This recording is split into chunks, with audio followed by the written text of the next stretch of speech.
सार मु देखा पाइली जे आगु शुणी वेदांत कंपनी गोटे खराब कंपनी किंतु प्रकृति स्व माने देखिली हृदय कली कि सेटा तार पक्षर कौन नीति नियम ना विधान कहीकि गोटे कि संविधान जिनिस नहीं से संपूर्ण रूपे संविधान जो नियम अच्छी से उल्लंघन कर उच्छेद कर देखु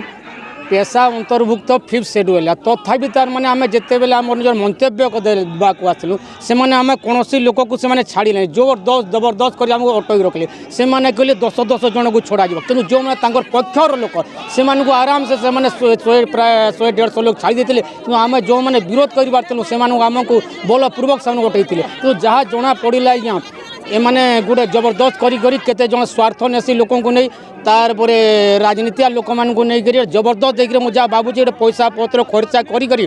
माने माने कारोबार टाके माने बेआईन हिसाब रे एटा को जनाशुना कर भावुँ माने माने जो कंपनी माने आसुचंती सरकार तांको सहाय्य करूचंती लोक माने किपरि गरीब होई माने भिक्षा पात्र धरी करी बुलिबे ता माने